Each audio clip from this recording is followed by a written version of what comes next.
These were the men who came to David at Ziklag while he was banished from the presence of Saul, son of Kish. They were among the warriors who helped him in battle. They were armed with bows and were able to shoot arrows and to sling stones, right-handed or left-handed. They were kinsmen of Saul from the tribe of Benjamin. Ahiezer, their chief, and Joash, the sons of Shimei the Gibeathite, Jaziel and Pelet, the sons of Asmaveth, Berakah, Jehu the Anathothite, and Ishmaiah the Gibeonite, a mighty man among the 30, who was a leader of the 30, Jeremiah, Jahaziel, Johanan, Jozabad the Gederathite, Eluzai, Jeremoth, Biliah, Shemariah, and Shephatiah the Huraphite, Elkanah, Ishiah, Azarel, Joezer, and Joshabim the Kohathites, and Joelah and Zebediah, the sons of Jeraham from Gabor. Some Gadites defected to David at his stronghold in the desert. They were brave warriors, ready for battle and able to handle the shield and spear. Their faces were the faces of lions, and they were as swift as gazelles in the mountains. Ezer was the chief, Obadiah the second in command, Eliab the third, Mishmannah the fourth, Jeremiah the fifth, Attaiah the sixth, Eliel the seventh, Johanan the eighth, Elzabad the ninth, Jeremiah the 10th, Macbani the 11th. These Gadites were army commanders. The least was a match for 100, and the greatest for 1,000.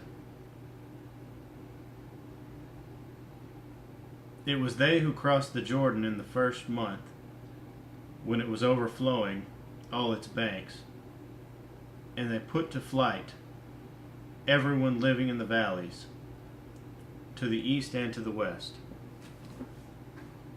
Other Benjamites and some men from Judah also came to David in his stronghold.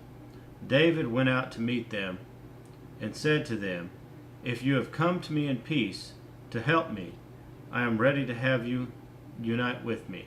But if you have come to betray me to my enemies, when my hands are free from violence, may the God of our fathers see it and judge you." Then the Spirit came upon Amasa, chief of the 30, and he said, "We are yours, O David. We are with you, O son of Jesse. Success, success to you and success to those who help you, for your God will help you." So David received them and made them leaders of his raiding bands. Some of the men of Manasseh defected to David when they went with the Philistines to fight against Saul. He and his men did not help the Philistines because after consultation, their rulers sent him away. They said, "It will cost us our heads if he deserts to his master Saul." When David went to Ziklag, these were the men of Manasseh who defected to him: Adnah, Jozabad, Jediael, Michael, Jozabad, Elihu and Zilithai, leaders of units of a thousand in Manasseh.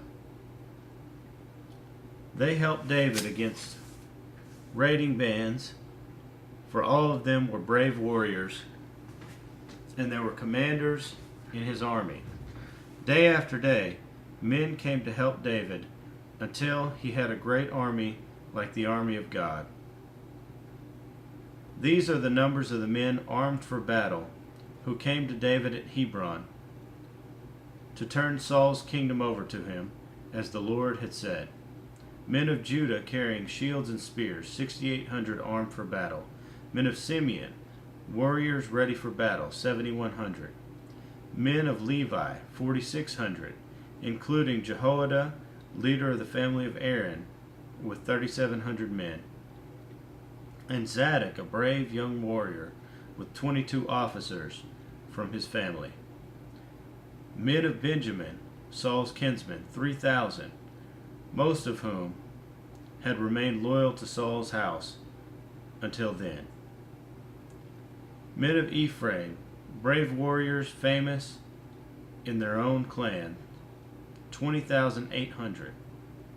Men of the half-tribe of Manasseh, designated by name to come and make David king, 18,000.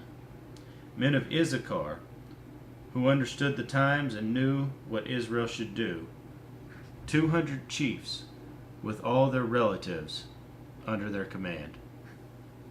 Men of Zebulun, experienced soldiers, prepared for battle with every type of weapon, to help David with undivided loyalty, 50,000. Men of Naphtali, 1,000 officers, together with 37,000 men carrying shields and spears. Men of Dan, ready for battle, 28,600. Men of Asher, experienced soldiers prepared for battle, 40,000. And from east of the Jordan, men of Reuben, Gad, and the half-tribe of Manasseh, armed with every type of weapon, 120,000. All these were fighting men who volunteered to serve in the ranks.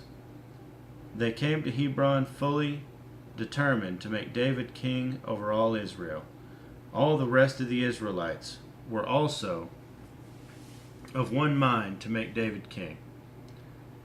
The men spent 3 days there with David, eating and drinking, for their families had supplied provisions for them.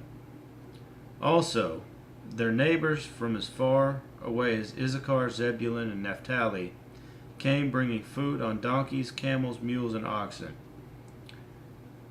There were plentiful supplies of flour, fig cakes, raisin cakes, wine, oil, cattle, and sheep. For there was joy in Israel.